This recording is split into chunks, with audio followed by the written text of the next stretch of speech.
Effective nuclear charge and Slater rules.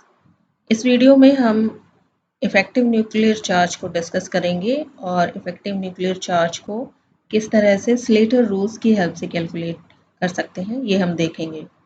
Effective nuclear charge discuss करने से पहले हम न्यूक्लियर चार्ज क्या होता है उसके बारे में थोड़ा सा जान लेते हैं। एक एटम में आपको पता है एटम की स्ट्रक्चर में सेंटर में न्यूक्लियस होता है और न्यूक्लियस में एक particular number of protons present होते हैं और हर एक एटम में उस न्यूक्लियस के अराउंड इलेक्ट्रॉन्स मूव करते हैं। ये electrons specific orbitals sp df type के ऑर्बिटल्स में मूव करते हैं और हर एक न्यूक्लियस में जो स्पेसिफिक नंबर ऑफ प्रोटॉन होते हैं उन्हीं की वजह से न्यूक्लियस पर चार्ज होता है। तो न्यूक्लियस पॉजिटिवली चार्ज होता है और जो नंबर ऑफ प्रोटॉन होते हैं वो उस एटम में नंबर ऑफ इलेक्ट्रॉन्स के इक्वल होते हैं। नंबर ऑफ इलेक्ट्रॉन्स किसी पर्टिकुलर एटम के लिए हम जानते हैं उसको हम एटॉमिक नंबर कहते हैं और उसी तरह से नंबर ऑफ प्रोटॉन जो होते हैं किसी एटम में उसको हम न्यूक्लियर चार्ज बोलते हैं।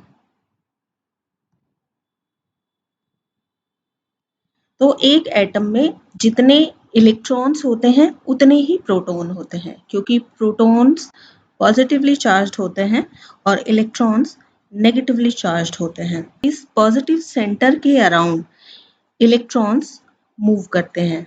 जब इलेक्ट्रॉन्स इस न्यूक्लियस के अराउंड मूव करते हैं तो इन पर न्यूक्लियस की साइड से एक पुल एक्सर्ट होता है। सभी इलेक्ट्रॉन्स न्यूक्लियस की साइड एक इनवर्ट पुल फील करते हैं। अब यहाँ पर ये जो एटम बनाया गया है इसको हम मान लेते हैं ये हाइड्रोजन एटम है। हाइड्रोजन एटम के केस में नंबर ऑफ प्रोटॉन एक ही प्रोटॉन यहाँ पर होता है और एक ही इलेक्ट्रॉन है हाइड्रोजन के केस में। तो ये एक इलेक्ट्रॉन इस न्यूक्लियस में एक प्रोटॉन की वजह से अंदर की साइड पुल फील करता है। तो यहाँ पर जितना प्रोटॉन पर चार्ज है उतना ही चार्ज ये इलेक्ट्रॉन यहाँ पर एक्सपीरियंस करता है क्योंकि एक ही इलेक्ट्रॉन है यहाँ पर। लेकिन अगर हम हीलियम की बात करें, हीलियम के न्यूक्लियस में 2 प्रोटॉन होते हैं और 2 इलेक्ट्रॉन होते हैं। ये 2 इलेक्ट्रॉन 1s ऑर्बिटल में मूव करते हैं। हीलियम के केस में हीलियम का इलेक्ट्रॉनिक कॉन्फ़िगरेशन 1s2 होता है और ये 2 इलेक्ट्रॉन 1s ऑर्बिटल में मूव करते हैं। अब यहाँ पर प्रोटॉन पर चार्ज 2 न्यूक्लियस पर जो चार्ज है वो 2 प्रोटॉन्स की वजह से होते हैं। इलेक्ट्रॉन जो इनवर्ट पुल फील करता है न्यूक्लियस की साइड वो कंप्लीट इनवर्ट पुल फील नहीं करता है क्योंकि यहाँ पर एक और इलेक्ट्रॉन प्रेजेंट होता है। यदि एक इलेक्ट्रॉन जो किसी ऑर्बिटल में मूव कर रहा है उस इलेक्ट्रॉन के साथ और भी इलेक्ट्रॉन्स प्रेजेंट है उस ऑर्बिटल में, जैसे कि 1s ऑर्बिटल में 2 ही इलेक्ट्रॉन रह सकते हैं, तो दूसरा इलेक्ट्रॉन पहले इलेक्ट्रॉन को कंप्लीट न्यूक्लियर चार्ज फील करने या एक्सपीरियंस करने में स्क्रीन करता है या शील्ड करता है। इसको हम शील्डिंग इफेक्ट बोलते हैं या स्क्रीनिंग बोलते हैं। ये दूसरा इलेक्ट्रॉन पहले इलेक्ट्रॉन को स्क्रीन करता है। उसी तरह से दूसरा इलेक्ट्रॉन भी पूरा न्यूक्लियर चार्ज एक्सपीरियंस नहीं करता है, अंदर की साइड पूरा उतना पुल फील नहीं करता है जितना कि 2 प्रोटॉन की वजह से उसको एक्सपीरियंस करना चाहिए। इसलिए दूसरा इलेक्ट्रॉन भी पहले इलेक्ट्रॉन की स्क्रीनिंग की वजह से जो टोटल न्यूक्लियर चार्ज है जो 2 प्रोटॉन की वजह से न्यूक्लियस पर होता है वो पूरा न्यूक्लियर चार्ज एक्सपीरियंस नहीं किया जाता है। तो दोनों ही इलेक्ट्रॉन एक दूसरे को शील्ड करते हैं या कहें स्क्रीन करते हैं। अब यहाँ पर जो पहला इलेक्ट्रॉन है और दूसरा इलेक्ट्रॉन जितना न्यूक्लियर चार्ज फील करते हैं, पहला इलेक्ट्रॉन दूसरे इलेक्ट्रॉन की वजह से कंप्लीट चार्ज एक्सपीरियंस नहीं करता और दूसरा इलेक्ट्रॉन पहले इलेक्ट्रॉन की वजह से कंप्लीट न्यूक्लियर चार्ज एक्सपीरियंस नहीं करता है। और जितना न्यूक्लियर चार्ज ये पहला इलेक्ट्रॉन एक्सपीरियंस करता है उसको हम बोलते हैं इफेक्टिव न्यूक्लियर चार्ज। और उसी तरह से दूसरा इलेक्ट्रॉन भी एक पर्टिकुलर वैल्यू न्यूक्लियर चार्ज की एक्सपीरियंस करता है, उसको भी हम इफेक्टिव न्यूक्लियर चार्ज कहेंगे। तो ये सिंपलेस्ट एग्जाम्पल लेकर हमने यहाँ पर देखा किस तरह से न्यूक्लियर चार्ज क्या होता है। न्यूक्लियर चार्ज एटॉमिक नंबर के इक्वल होता है, क्योंकि एटॉमिक नंबर जो है वो टोटल नंबर ऑफ इलेक्ट्रॉन्स होता है, जिसको हम एटॉमिक नंबर बोलते हैं। एटॉमिक नंबर के इक्वल ही प्रोटॉन का नंबर होता है और उसको हम न्यूक्लियर चार्ज बोलते हैं। लेकिन वो total nuclear charge electron experience नहीं करता है, क्योंकि दूसरे इलेक्ट्रॉन्स की प्रेजेंस वहां पर पूरा न्यूक्लियर चार्ज फील करने में शील्डिंग या स्क्रीनिंग कॉज करते हैं। यहाँ पर हीलियम के अलावा एक दो और एग्जाम्पल हम देखते हैं। ये 1s ऑर्बिटल का एग्जाम्पल हमने देखा है। हम थोड़े और बड़े एटम्स के केस में यहाँ पर देखेंगे कैसे इलेक्ट्रॉन्स की प्रेजेंस, बाकी इलेक्ट्रॉन्स की प्रेजेंस एक इलेक्ट्रॉन को पूरा न्यूक्लियर चार्ज एक्सपीरियंस करने में किस तरह से स्क्रीन करते हैं। जैसे लिथियम के केस में ये अगर हम देखें, लिथियम का एटॉमिक नंबर 3 होता है, तो न्यूक्लियर चार्ज 3 होगा इसका, और इसका इलेक्ट्रॉनिक कॉन्फ़िगरेशन 1s2 2s1 होता है। 3 इलेक्ट्रॉन है, तो 3 प्रोटॉन होंगे लिथियम के न्यूक्लियस में और 2 इलेक्ट्रॉन 1s ऑर्बिटल में होंगे, 1 इलेक्ट्रॉन 2s ऑर्बिटल में होगा। अब यहाँ पर 3 इलेक्ट्रॉन इस एटम में है और ये तीनों इलेक्ट्रॉन अलग-अलग न्यूक्लियर चार्ज फील करेंगे, इफेक्टिव न्यूक्लियर चार्ज जिसको हम बोलते हैं। पहला इलेक्ट्रॉन जो है वो दूसरे इलेक्ट्रॉन की वजह से शील्डिंग या स्क्रीनिंग की वजह से पूरा न्यूक्लियर चार्ज एक्सपीरियंस नहीं करेगा, और उसी तरह से दूसरा इलेक्ट्रॉन पहले इलेक्ट्रॉन की वजह से पूरा न्यूक्लियर चार्ज एक्सपीरियंस नहीं करेगा, जैसे हीलियम के केस में हमने देखा। और यहाँ पर जो तीसरा इलेक्ट्रॉन है लिथियम के केस में, उसको शील्ड करने के लिए, स्क्रीन करने के लिए अब बीच में एक पूरा ऑर्बिटल है जिसमें कि 2 इलेक्ट्रॉन है, तो यहाँ पर शील्डिंग ज्यादा होगी। तो तीसरा इलेक्ट्रॉन न्यूक्लियस की साइड से जो पुल एक्सर्ट होगा उसको और भी कम एक्सपीरियंस करेगा, या कहें कि न्यूक्लियर चार्ज और भी कम एक्सपीरियंस करेगा। तो किसी एटम में डिफरेंट इलेक्ट्रॉन्स पर एक्सपीरियंस होने वाला न्यूक्लियर चार्ज, या कहें इफेक्टिव न्यूक्लियर चार्ज, हर इलेक्ट्रॉन्स के लिए डिफरेंट होता है, और वो इस बात पर डिपेंड करता है कि बीच में इंटरवेनिंग इलेक्ट्रॉन कितने हैं। अब यहाँ लिथियम के बाद बेरिलियम की अगर हम बात करें, तो बेरिलियम के केस में एक और इलेक्ट्रॉन यहाँ पर आ गया है, तो यहाँ चौथा इलेक्ट्रॉन आ गया है। सेम सिचुएशन, यहाँ पर ये 2 इलेक्ट्रॉन तो स्क्रीन करेंगे ही, ये तीसरा इलेक्ट्रॉन भी स्क्रीन करेगा। तो इफेक्टिव न्यूक्लियर चार्ज इस तरह से डिक्रीज होता जाएगा। एक्चुअल चार्ज होता है नंबर ऑफ प्रोटॉन, और जो इफेक्टिव न्यूक्लियर चार्ज होता है वो होता है स्क्रीनिंग कांस्टेंट को जब हम एक्चुअल चार्ज में से सब्ट्रैक्ट करते हैं तब हमको इफेक्टिव न्यूक्लियर चार्ज मिलता है। तो न्यूक्लियर चार्ज तो इजीली आप पता लगा सकते हैं कि प्रोटॉन कितने हैं या इलेक्ट्रॉन कितने हैं उस एटम में, लेकिन इफेक्टिव न्यूक्लियर चार्ज आप कैसे पता लगाओगे, कैसे कैलकुलेट करोगे? उसको कैलकुलेट करने के लिए जो हम यहाँ पर बात कर रहे हैं, शील्डिंग होती है, स्क्रीनिंग होती है, इसको हम कैपिटल एस से रिप्रेजेंट करते हैं। इसको हम स्क्रीनिंग कांस्टेंट कहते हैं। और इफेक्टिव न्यूक्लियर चार्ज को कैलकुलेट करने के लिए सिंपली हम इफेक्टिव न्यूक्लियर चार्ज को हम Z स्टार से रिप्रेजेंट करेंगे, और जब एक्चुअल चार्ज जो है न्यूक्लियस पर न्यूक्लियर चार्ज से स्क्रीनिंग कांस्टेंट को सब्ट्रैक्ट करके हम इफेक्टिव न्यूक्लियर चार्ज किसी एटम में किसी पर्टिकुलर इलेक्ट्रॉन पर कैलकुलेट कर सकते हैं।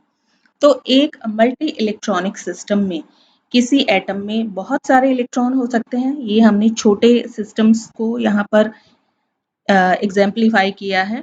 लेकिन जो बहुत बड़े एटम्स हैं जिसमें डी ऑर्बिटल भी इन्वॉल्व होता है, एफ ऑर्बिटल इन्वॉल्व होता है, वहाँ पर भी हम जो आउटर मोस्ट ऑर्बिटल में इलेक्ट्रॉन्स हैं उन पर एक्सपीरियंस होने वाला इफेक्टिव न्यूक्लियर चार्ज कैलकुलेट कर सकते हैं अगर हमें स्क्रीनिंग कांस्टेंट पता हो। स्क्रीनिंग कांस्टेंट को हमें कैलकुलेट करना होता है और जो न्यूक्लियर चार्ज है वो हमें हमारे पास नोन होता है, तो उसकी हेल्प से हम इफेक्टिव न्यूक्लियर चार्ज को बहुत इजीली कैलकुलेट कर सकते हैं।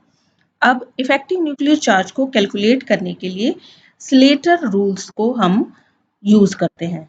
स्लेटर रूल्स बहुत ही सिंपल तरीके से इन रूल्स को यूज करके स्क्रीनिंग कांस्टेंट को किसी भी एटम के लिए आप निकाल सकते हो। अब यहाँ पर हम स्लेटर रूल्स को डिस्कस करेंगे, लेकिन उससे पहले हम यहाँ पर एक बार फिर से ब्रीफ में ये समझ लेते हैं इफेक्टिव न्यूक्लियर चार्ज क्या होता है। Nuclear charge total number of proton होते हैं जो किसी न्यूक्लियस में प्रेजेंट होते हैं, लेकिन वो न्यूक्लियर चार्ज पूरा एक्सपीरियंस नहीं कर पाते हैं इलेक्ट्रॉन अगर एक से ज़्यादा इलेक्ट्रॉन प्रेजेंट हैं। बीच में प्रेजेंट इलेक्ट्रॉन्स शील्डिंग और स्क्रीनिंग कॉज करते हैं, जिसकी वजह से आउटर मोस्ट ऑर्बिटल में प्रेजेंट इलेक्ट्रॉन्स पूरा न्यूक्लियर चार्ज एक्सपीरियंस नहीं कर पाते हैं और जितना न्यूक्लियर चार्ज वो एक्सपीरियंस करते हैं उसको इफेक्टिव न्यूक्लियर चार्ज हम बोलते हैं। और इफेक्टिव न्यूक्लियर चार्ज किसी भी इलेक्ट्रॉनिक सिस्टम के लिए, किसी एटम के लिए कैलकुलेट करने के लिए हमें स्क्रीनिंग कांस्टेंट के बारे में पता होना चाहिए और स्क्रीनिंग कांस्टेंट को निकालने के लिए स्लेटर रूल्स का की हेल्प से हम कैलकुलेट कर सकते हैं। तो स्लेटर रूल्स में पहला रूल जो है, इसके अकॉर्डिंग जिस भी इलेक्ट्रॉनिक सिस्टम के लिए आपको स्क्रीनिंग कांस्टेंट निकालना है या जिस एटम के लिए आपने एटम में किसी पर्टिकुलर ऑर्बिटल में आपने अगर निकालना है इफेक्टिव न्यूक्लियर चार्ज, तो पहले आपको इलेक्ट्रॉनिक कॉन्फ़िगरेशन उसका जैसे नॉर्मली आप लिखते हो वैसे इलेक्ट्रॉनिक कॉन्फ़िगरेशन आप लिखोगे। और सपोज जैसे इलेक्ट्रॉनिक कॉन्फ़िगरेशन हम यहाँ पर लिखते हैं 1s और 2s, ये ऑर्डर है ऑर्बिटल्स का, जिस ऑर्डर में हम एनर्जी के ऑर्डर में ऑर्बिटल्स को लिखते हैं। 2s 2p, 3s 3p, 3d 4s 4p, 4d 5s 5p, 5d and so on. तो जितना बड़ा सिस्टम है, जितना बड़ा एटम है, उसके अकॉर्डिंग इलेक्ट्रॉनिक कॉन्फ़िगरेशन हम पहले लिख लेते हैं। उसके बाद सेकंड स्टेप में हमें या इलेक्ट्रॉनिक कॉन्फ़िगरेशन लिखने के बाद हमें ग्रुपिंग करनी होती है ऑर्बिटल्स की। तो सेम एनर्जी लेवल के जो ऑर्बिटल होते हैं s और p ऑर्बिटल, उनको हम एक ग्रुप में रखते हैं। सेम एनर्जी लेवल में अगर d और f ऑर्बिटल भी हैं तो उनको हमने एक ग्रुप में नहीं रखना होता, केवल s और p ऑर्बिटल्स को, सेम एनर्जी के ऑर्बिटल्स को हमने एक ग्रुप में रखना है। तो 1s का एक ही ग्रुप बनेगा और 2s 2p एक ग्रुप में हो जाएंगे, 3s 3p एक ग्रुप में होंगे। हालांकि थर्ड एनर्जी लेवल में 3d भी है, लेकिन d और f ऑर्बिटल को हमने अलग रखना होता है। केवल एक ग्रुप में हम s और p ऑर्बिटल को साथ में रखते हैं जब वो सेम एनर्जी के हैं। तो 3d एक अलग ग्रुप हो जाएगा, इसी तरह से 4s 4p एक ग्रुप बन जाएगा और इसके बाद 4d है और 4f है, ये अलग अलग ग्रुप इनके बनेंगे। इसी तरह से 5s 5p and so on 5d। इस तरह से पहले ग्रुपिंग यहाँ पर करनी है। पहले स्टेप में जितना बड़ा एटम होगा उतना आपको इलेक्ट्रॉनिक कॉन्फ़िगरेशन लिखना है। यहाँ पर जनरली पूरा इलेक्ट्रॉनिक आगे तक के ऑर्बिटल्स को शो किया हुआ है। सेकंड स्टेप में आपको ये बात समझनी है कि किसी इलेक्ट्रॉनिक सिस्टम में, किसी एटम में अगर आप सपोज यहाँ पर आप किसी बड़े एटम के लिए अगर इफेक्टिव न्यूक्लियर चार्ज निकाल रहे हैं, जैसे कि कार्बन है, कार्बन का electronic configuration 1s2, 2s2, 2p2 है।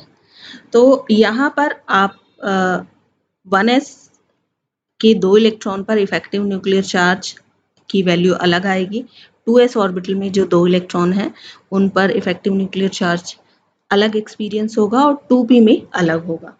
कार्बन एटम में अगर आपको 2s ऑर्बिटल में प्रेजेंट 2 इलेक्ट्रॉन पर या इनमें से किसी एक इलेक्ट्रॉन पर इफेक्टिव न्यूक्लियर चार्ज कैलकुलेट करना है, तो इस एक इलेक्ट्रॉन को अंदर वाले इलेक्ट्रॉन शील्ड करेंगे। बाहर वाला इलेक्ट्रॉन 2s के बाहर जो 2p ऑर्बिटल है उसमें इलेक्ट्रॉन अंदर वाले इलेक्ट्रॉन्स को शील्ड या स्क्रीन नहीं करेंगे। तो जो बाहर वाले ऑर्बिटल में इलेक्ट्रॉन्स प्रेजेंट है उनका कंट्रीब्यूशन 0 होता है। ये बात आपको याद रखनी है। और आपसे कौन से ऑर्बिटल में इलेक्ट्रॉन पर इफेक्टिव न्यूक्लियर चार्ज कैलकुलेट करने के लिए कहा गया है, ये बात आपको ध्यान रखनी है। अगर आपको 2p में प्रेजेंट एक इलेक्ट्रॉन पर इफेक्टिव न्यूक्लियर चार्ज कैलकुलेट करना है, तब आप इस ऑर्बिटल वाले इलेक्ट्रॉन्स की स्क्रीनिंग भी चेक करोगे, कैलकुलेशन में इंक्लूड करोगे, और 1s ऑर्बिटल में जो 2 इलेक्ट्रॉन हैं, इन इलेक्ट्रॉन्स की वजह से भी स्क्रीनिंग या शील्डिंग होगी। तो बाहर जो ऑर्बिटल में इलेक्ट्रॉन प्रेजेंट है वो शील्डिंग कॉज नहीं करते हैं। केवल अंदर वाले लोअर एनर्जी शेल में जो इलेक्ट्रॉन्स प्रेजेंट होते हैं वही कंट्रीब्यूशन करते हैं स्क्रीनिंग में या शील्डिंग में। अब तीसरा पॉइंट यहाँ पर स्लेटर रूल्स का हमें ये देखना है। जैसे कि कार्बन के ही केस में अगर हम इसका एग्जाम्पल लें, तो कार्बन में जो 2p ऑर्बिटल में 2 इलेक्ट्रॉन हैं, इन 2 इलेक्ट्रॉन्स में से एक इलेक्ट्रॉन पर आपने इफेक्टिव न्यूक्लियर चार्ज कैलकुलेट करना है। तो सेम एनर्जी शेल में 2 इलेक्ट्रॉन्स हैं और एक इलेक्ट्रॉन पर, इनमें से किसी एक इलेक्ट्रॉन पर आपने इफेक्टिव न्यूक्लियर चार्ज निकालना है। तो सेम एनर्जी शेल में जो दूसरा इलेक्ट्रॉन है वो भी शील्डिंग कॉज करता है और उसका कंट्रीब्यूशन सेम ग्रुप में जो इलेक्ट्रॉन प्रेजेंट होते हैं उसका कंट्रीब्यूशन होता है S = 0.35 हर एक इलेक्ट्रॉन के लिए। यहाँ केवल एक ही इलेक्ट्रॉन है, इस पर आपने इफेक्टिव न्यूक्लियर चार्ज निकालना है और इस इलेक्ट्रॉन का जो कंट्रीब्यूशन होगा इस सिस्टम में वो होगा 0.35। स्क्रीनिंग जब आप कैलकुलेट करोगे ये बात आपको ध्यान रखनी है। इसके साथ साथ एक पॉइंट और आपको याद रखना है कि ये सभी एटम्स के लिए एप्लीकेबल है। सेम एनर्जी शेल में जो इलेक्ट्रॉन प्रेजेंट होते हैं वो 0.35 कंट्रीब्यूशन स्क्रीनिंग में करते हैं, लेकिन इसका एक एक्सेप्शन है। 1s ऑर्बिटल की अगर हम बात करें, जैसे कि हीलियम के केस में है, 1s ऑर्बिटल के केस में अगर 2 इलेक्ट्रॉन प्रेजेंट हैं तो एक इलेक्ट्रॉन पर दूसरा इलेक्ट्रॉन जितनी स्क्रीनिंग कॉज करेगा उसकी वैल्यू होगी S = 0.30। ये केवल 1s ऑर्बिटल के लिए ही एप्लीकेबल है। उसके अलावा हायर एनर्जी ऑर्बिटल के जितने भी सिस्टम है या 2s है या फिर 2p है, 3s 3p है, उसमें सेम एनर्जी में एनर्जी शेल में प्रेजेंट इलेक्ट्रॉन 0.35 का कंट्रीब्यूशन इसमें करेंगे। तो ये एक पॉइंट आपको याद रखना है।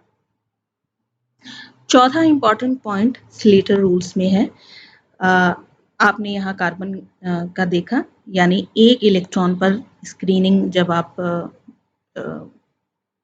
चेक कर रहे हो तो सेम एनर्जी में एक इलेक्ट्रॉन इतना कंट्रीब्यूशन करेगा, उसके बाद अंदर वाले जो एनर्जी शेल हैं वो कितना कंट्रीब्यूट करेंगे स्क्रीनिंग में, उसकी वैल्यू डिफरेंट होगी। तो एनपी, एनएस और एनपी सिस्टम के लिए, एनएस एनपी का मतलब सेम एनर्जी शेल के ये ऑर्बिटल हैं, एस और पी ऑर्बिटल। इन ऑर्बिटल्स के अलावा जो इनर एनर्जी शेल है n-1, उनका कंट्रीब्यूशन होगा S इक्वल टू 0.85 ईच। हर एक इलेक्ट्रॉन 0.85 शील्डिंग या स्क्रीनिंग कांस्टेंट में कंट्रीब्यूट करेगा। और उसके अलावा n-2 अगर और भी डीपर एनर्जी लेवल है, बहुत बड़ा एटम है, तो n-2 भी हो सकते हैं ऑर्बिटल। उस केस में जो कंट्रीब्यूशन होगा s का हर एक इलेक्ट्रॉन का, वो 1.0 होगा उस केस में हर एक इलेक्ट्रॉन। तो ये बात आपको याद रखनी है। अब यहाँ पर कार्बन के ही केस में इस बात को अगर हम समझे, कार्बन एटम में एक इलेक्ट्रॉन पर अगर आपको स्क्रीनिंग कांस्टेंट निकालना है तो ये 2s है, ns और np है। तो यहाँ पर सेम एनर्जी शेल के टोटल नंबर ऑफ इलेक्ट्रॉन 3 है। टोटल इलेक्ट्रॉन 4 हैं, इनमें से किसी एक इलेक्ट्रॉन पर आपने इफेक्टिव न्यूक्लियर चार्ज निकालना है। तो सेम एनर्जी शेल में बाकी 3 इलेक्ट्रॉन और हैं और हर इलेक्ट्रॉन कंट्रीब्यूट कर रहा है 0.35। तो ये टोटल स्क्रीनिंग हो जाएगी। स्क्रीनिंग कांस्टेंट आप इस तरह से निकाल सकते हो। और यहाँ पर n-1 शेल भी है जो कि 1s2 ऑर्बिटल है और यहाँ पर 2 इलेक्ट्रॉन है और n-1 शेल में प्रेजेंट इलेक्ट्रॉन कंट्रीब्यूट करते हैं 0.85। तो 2 से हम मल्टीप्लाई कर देंगे, 2 इलेक्ट्रॉन है 0.85। तो ये वाली वैल्यू और ये वाली वैल्यू, इन दोनों का सम हम जब करेंगे तो हमें टोटल स्क्रीनिंग कांस्टेंट की वैल्यू के बारे में यहाँ पर पता चलेगा, उसको हम कैलकुलेट कर सकते हैं। यहाँ पर एक लास्ट पॉइंट है इस रूल में जो बहुत ही इम्पोर्टेंट है। जब आप D या F सब शेल में इलेक्ट्रॉन्स पर स्क्रीनिंग को चेक करते हो तो उसके लिए एक थोड़ा सा डिफरेंट रूल यहाँ पर फॉलो किया जाता है। जैसे D सब शेल और F सब शेल को अलग ग्रुप में रखा जाता है। सेम एनर्जी के अगर S और P ऑर्बिटल हैं, NS और NP हैं, उनको एक ग्रुप में रखा जाता है और ND को अलग ग्रुप में और NF को अलग ग्रुप में रखा जाता है। इसी तरह से स्क्रीनिंग कांस्टेंट अगर आपको ND पर कैलकुलेट करना है, ND में जो इलेक्ट्रॉन प्रेजेंट है, सपोज यहाँ पर 2 इलेक्ट्रॉन प्रेजेंट है, तो सेम ऑर्बिटल में जो इलेक्ट्रॉन प्रेजेंट है वो उतना ही कंट्रीब्यूट करेंगे 0.35। यानी एक इलेक्ट्रॉन पर अगर आप स्क्रीनिंग कांस्टेंट कैलकुलेट कर रहे हो तो एक और इलेक्ट्रॉन है वो इतना कंट्रीब्यूट करेगा। लेकिन अगर यहाँ पर NS और NP में 8 इलेक्ट्रॉन्स है, क्योंकि फील्ड होंगे ये ऑर्बिटल, यहाँ पर 0.35 कंट्रीब्यूशन नहीं होगा। यहाँ पर क्योंकि इनको अलग ग्रुप में रखा गया है, यहाँ जो S का कंट्रीब्यूशन होगा स्क्रीनिंग कांस्टेंट का, वो 1.0 होगा हर एक इलेक्ट्रॉन के लिए। ये बात यहाँ पर ध्यान रखने वाली है। जैसे कार्बन के केस में हमने NP में और NS में सभी का कंट्रीब्यूशन 0.35 लिया था, लेकिन ND के केस में क्योंकि हमने इसको अलग ग्रुप में रखा है तो यहाँ पर सेम एनर्जी के अगर S और P ऑर्बिटल हैं, उनके इलेक्ट्रॉन्स का कंट्रीब्यूशन 1.0 होगा। इसके अलावा जो n-1 या n-2 एनर्जी शेल हैं, वो सारे के सारे इनर शेल्स का कंट्रीब्यूशन S इक्वल्स टू 1.0 होगा। तो 3D ऑर्बिटल अगर हम यहाँ पर मानते हैं, 3D 2 इलेक्ट्रॉनिक कॉन्फ़िगरेशन है किसी एटम के लिए, तो D में जो दूसरा इलेक्ट्रॉन है वो 0.35 कंट्रीब्यूट करेगा स्क्रीनिंग में। उसके अलावा 3s 3p का कंट्रीब्यूशन 1.0 होगा, और उसके अंदर वाले जो शेल्स हैं 2s 2p और 1s, ये सारे के सारे इलेक्ट्रॉन क्योंकि कंप्लीटली फिल्ड होंगे, 2 इलेक्ट्रॉन यहाँ होंगे और 8 इलेक्ट्रॉन यहाँ होंगे, इन सब का कंट्रीब्यूशन होगा 1.0। सारे के सारे इलेक्ट्रॉन्स के लिए आप 1.0 से मल्टीप्लाई करके टोटल स्क्रीनिंग कांस्टेंट की वैल्यू निकाल सकते हो इस सिस्टम के लिए। तो यहाँ पर इस तरह से आप किसी भी सिस्टम के लिए, किसी भी एटम के लिए, चाहे डी में इलेक्ट्रॉन है या एफ सबशेल में इलेक्ट्रॉन है, एस की वैल्यू को निकाल कर एटॉमिक नंबर या फिर न्यूक्लियर चार्ज से उसको सब्ट्रैक्ट करके इफेक्टिव न्यूक्लियर चार्ज इजीली किसी भी एटम के लिए निकाल सकते हो। यहाँ पर कुछ एग्जांपल्स की हेल्प से हम देखेंगे किस तरह से स्लेटर रूल्स को अप्लाई करके किसी एटम में प्रेजेंट एक पर्टिकुलर इलेक्ट्रॉन पर लगने वाले इफेक्टिव न्यूक्लियर चार्ज को हम कैसे कैलकुलेट कर सकते हैं। इसमें पहला एग्जांपल यहाँ पर ऑक्सीजन एटम के लिए हमने लिया है। Calculate the effective nuclear charge on one of the outer electron of oxygen atom. Outer electron यहाँ पर कह रहे हैं, इसका मतलब 2p ऑर्बिटल में जो इलेक्ट्रॉन है उस पर इफेक्टिव न्यूक्लियर चार्ज कैलकुलेट करना है। ऑक्सीजन एटम के लिए सबसे पहले हम इसका इलेक्ट्रॉनिक कॉन्फ़िगरेशन लिख लेंगे, 1s2 2s2 2p4, ये इसका इलेक्ट्रॉनिक कॉन्फ़िगरेशन है। और यहाँ पर one of the 2p electron या आउटर इलेक्ट्रॉन 2p ऑर्बिटल में ही है, वन ऑफ द, इन चारों में से एक इलेक्ट्रॉन पर लगने वाला इफेक्टिव न्यूक्लियर चार्ज हमें यहाँ कैलकुलेट करना है। तो पहला स्टेप जो है स्लेटर रूल्स के अकॉर्डिंग वो हमें ग्रुपिंग करनी है। यहाँ दो ग्रुप बनेंगे, दो एनर्जी शेल हैं, पहला 1s है, दूसरा सेकेंड एनर्जी शेल है। और इन शेल्स में ग्रुपिंग करने के बाद हमें स्क्रीनिंग कांस्टेंट कैलकुलेट करना है। तो यहाँ पर जो सेम एनर्जी शेल में इलेक्ट्रॉन्स हैं वो कितने हैं, 6, दो 2s2 में है और चार 2p ऑर्बिटल में है, और इनमें से एक इलेक्ट्रॉन पर हमने इफेक्टिव न्यूक्लियर चार्ज कैलकुलेट करना है। तो यहाँ पर पहले हम फॉर्मूला लिख लेते हैं, 0.35 सेम एनर्जी शेल में जो इलेक्ट्रॉन प्रेजेंट होते हैं, ईच इलेक्ट्रॉन यहाँ पर कंट्रीब्यूट करेगा 0.35 और multiplied with number of electrons in same shell.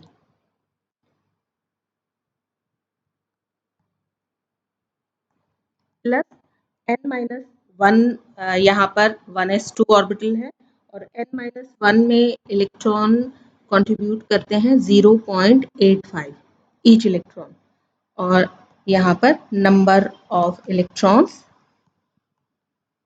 In n-1 shell.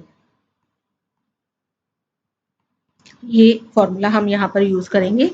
अब नंबर ऑफ इलेक्ट्रॉन हमें पता है 0.35 सेम शेल में नंबर ऑफ इलेक्ट्रॉन 5 यहाँ पर हम लेंगे क्योंकि टोटल इलेक्ट्रॉन यहाँ 6 हैं और एक इलेक्ट्रॉन पर लगने वाला इफेक्टिव न्यूक्लियर चार्ज हमें कैलकुलेट करना है।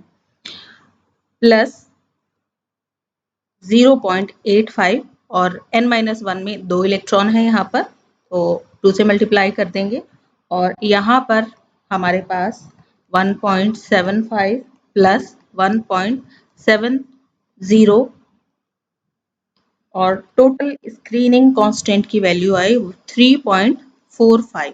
ये कैपिटल S की वैल्यू हमारे पास है। अब एक्चुअल चार्ज जो है, न्यूक्लियर चार्ज है,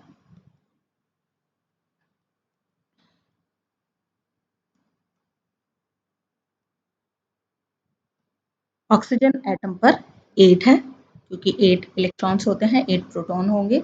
तो यहाँ पर effective nuclear charge oxygen atom के आउटर ऑर्बिटल में प्रेजेंट इलेक्ट्रॉन पर होगा 8 माइनस 3.45 इक्वल्स टू 4.44। तो ये इफेक्टिव न्यूक्लियर चार्ज है जो 2p ऑर्बिटल में प्रेजेंट एक इलेक्ट्रॉन एक्सपीरियंस करेगा, जबकि एक्चुअल चार्ज क्या है 8।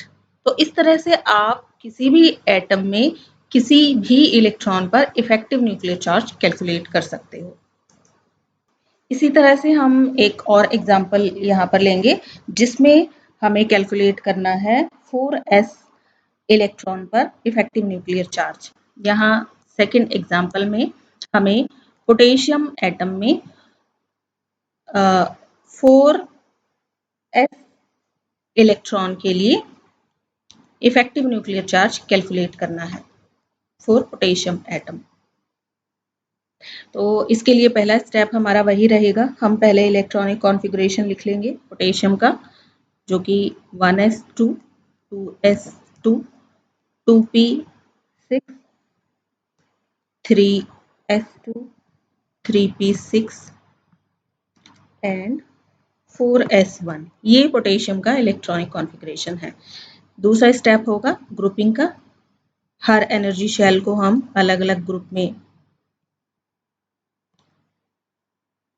डिवाइड कर लेंगे।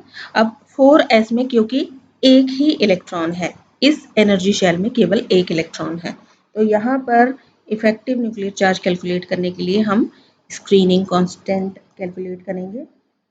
तो यहाँ पर स्क्रीनिंग कांस्टेंट कैलकुलेट करने के लिए सेम एनर्जी शेल में कोई भी इलेक्ट्रॉन नहीं है, ये n-1 शेल है एनर्जी शेल, और ये n-2 एनर्जी शेल है, ये n-3 एनर्जी शेल है। n-1 में प्रेजेंट टोटल इलेक्ट्रॉन 8 है, और n-1 शेल में जो इलेक्ट्रॉन्स होते हैं वो 0.85 कंट्रीब्यूट करते हैं। इसको हम मल्टीप्लाई कर देंगे total number of electrons in n-1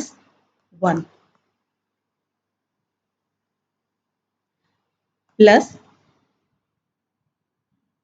n-2 और n-3, उससे इनर एनर्जी शेल सभी का कंट्रीब्यूशन 1.0 होगा। तो यहाँ पर हम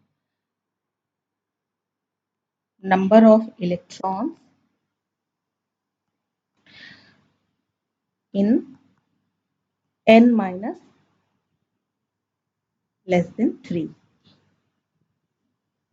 यहाँ थर्ड एनर्जी शेल से अंदर वाले एनर्जी शेल हैं, सेकेंड एनर्जी शेल है और पहला एनर्जी शेल है, मतलब n-2 और n-3, इन सभी में प्रेजेंट इलेक्ट्रॉन्स का कंट्रीब्यूशन होगा हर एक इलेक्ट्रॉन का 1.0। तो अब यहाँ पर हम कैलकुलेशन करेंगे 0.85 मल्टीप्लाइड विथ 8, यहाँ पर 8 इलेक्ट्रॉन्स हैं, प्लस टोटल इलेक्ट्रॉन यहाँ पर कितने हुए 8 ये इलेक्ट्रॉन है, 2 ये इलेक्ट्रॉन है, तो 1.0 इंटू 10 और हमारे पास आ गया 6.8 प्लस 10.0 इक्वल्स टू 16.8। ये स्क्रीनिंग कांस्टेंट की वैल्यू हमारे पास आ गई है। और इफेक्टिव न्यूक्लियर चार्ज पहले हम देख लेते हैं कितना है। पोटेशियम एटम पर न्यूक्लियर चार्ज 19 होता है, और इफेक्टिव न्यूक्लियर चार्ज क्योंकि हम निकाल रहे हैं 4s1 में प्रेजेंट इलेक्ट्रॉन पर, तो इफेक्टिव न्यूक्लियर चार्ज यहाँ पर हमारे लिए आ जाएगा Z minus S equals to 19 minus 16.8 और ये होगा 2.20।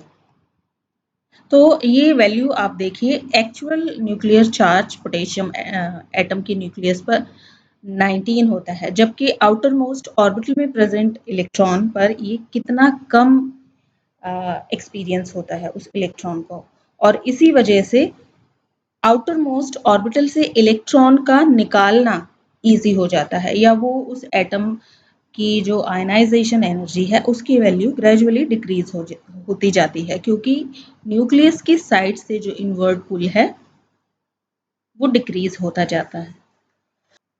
अब यहाँ पर हम एक और एग्जाम्पल लेंगे जिसमें हम 3D ऑर्बिटल में प्रेजेंट किसी इलेक्ट्रॉन पर इफेक्टिव न्यूक्लियर चार्ज को कैसे कैलकुलेट किया जाता है। जिंक का एग्जाम्पल हम यहाँ ले लेते हैं। जिंक का एटॉमिक नंबर 30 है, या कहीं न्यूक्लियर चार्ज 30 है, और इसके लिए हमें 3D ऑर्बिटल में प्रेजेंट इलेक्ट्रॉन पर इफेक्टिव न्यूक्लियर चार्ज निकालना है। तो जिंक का इलेक्ट्रॉनिक कॉन्फ़िगरेशन हम लिख लेते हैं 1s2, 2s2, 2p6, 3s2, 3p6, 3d10, 4s2। और उसके बाद हमें ग्रुपिंग करनी है हर एक एनर्जी शेल की, 2p, 2s 2p, 3s 3p, और यहाँ पर 3d को हम अलग रखेंगे, और 4s 2। अब क्योंकि 3d में प्रेजेंट किसी एक इलेक्ट्रॉन पर इफेक्टिव न्यूक्लियर चार्ज निकालना है, तो हम यहाँ पर 4s में जो इलेक्ट्रॉन प्रेजेंट है उनको कंसिडर नहीं करेंगे, क्योंकि बाहर वाले इलेक्ट्रॉन स्क्रीन नहीं करते हैं। तो यहाँ पर हम स्क्रीनिंग कांस्टेंट निकालेंगे, क्योंकि हमने 3D में प्रेजेंट किसी एक इलेक्ट्रॉन के लिए निकालना है, तो रिमेनिंग इलेक्ट्रॉन जो है वो 9 है जो स्क्रीन करेंगे इस सेम एनर्जी सब शेल में जो इलेक्ट्रॉन प्रेजेंट है। और सेम एनर्जी सब शेल में डी के केस में 0.35 का कंट्रीब्यूशन होता है हर एक इलेक्ट्रॉन का। हम मल्टीप्लाई कर देंगे 9 से, क्योंकि 9 इलेक्ट्रॉन्स हैं, प्लस उसके अलावा जितने भी इनर इलेक्ट्रॉन्स हैं n-1 या n-2, सेम सब शेल में प्रेजेंट इलेक्ट्रॉन के अलावा जितने भी इलेक्ट्रॉन हैं उन सब का कॉन्ट्रीब्यूशन 1.0 होता है डी के केस में, जब हम स्क्रीनिंग कांस्टेंट कैलकुलेट करते हैं। और ये इलेक्ट्रॉन है 18, 8 इलेक्ट्रॉन्स प्लस 8 और प्लस 2, 18 इलेक्ट्रॉन्स यहाँ पर है। तो हमारे पास ये वैल्यू आ गई 21.15। स्क्रीनिंग कांस्टेंट की वैल्यू यहाँ पर 21.15 है। और actual nuclear charge zinc atom के लिए 30 है, जो हम पहले ही यहाँ पर देख चुके हैं। और effective nuclear charge zinc atom में 3D सब शेल में प्रेजेंट इलेक्ट्रॉन पर होगा 30 माइनस 21.15 इक्वल्स टू 8.85। ये इफेक्टिव न्यूक्लियर चार्ज होगा 3D में प्रेजेंट एक इलेक्ट्रॉन पर। अब यहाँ हम एक एग्जाम्पल लेंगे जिसमें कि F सब शेल में प्रेजेंट इलेक्ट्रॉन पर इफेक्टिव न्यूक्लियर चार्ज हमें कैलकुलेट करना है। सीरियम का एग्जाम्पल हम यहाँ पर ले लेते हैं, क्योंकि F ब्लॉक एलिमेंट है सीरियम, तो F सब शेल में इलेक्ट्रॉन यहाँ पर होंगे। तो सीरियम के केस में जो इलेक्ट्रॉनिक कॉन्फ़िगरेशन है वो है 1s2, 2s2, 2p6, 3s2, 3p6, 3d10, 4s2, 4p6, 4d10, 4f2, 5s2, 5p6 and 6s2। अब क्योंकि यहाँ पर इफेक्टिव न्यूक्लियर चार्ज 4f सब शेल में प्रेजेंट इलेक्ट्रॉन पर निकालना है हमें, तो पहले तो हम ग्रुपिंग कर लेंगे सेम एनर्जी शेल के ऑर्बिटल्स की।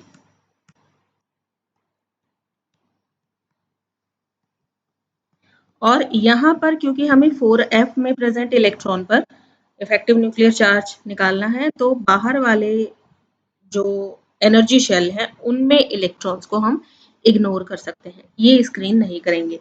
4f सब शेल से अंदर जो इलेक्ट्रॉन्स प्रेजेंट है वही 4f सब शेल के इलेक्ट्रॉन्स को स्क्रीन करेंगे। तो यहाँ पर हम फिर से सेम ग्रुप में या सेम सब शेल में जो इलेक्ट्रॉन है वो देख लेते हैं कितने इलेक्ट्रॉन है। 2 ही इलेक्ट्रॉन है और एक और इलेक्ट्रॉन है जो स्क्रीन करेगा। तो सेम सब शेल में 0.35 की स्क्रीनिंग होती है हर एक इलेक्ट्रॉन की, और क्योंकि एक इलेक्ट्रॉन है एक से मल्टीप्लाई करेंगे और इसको प्लस कर देंगे हम।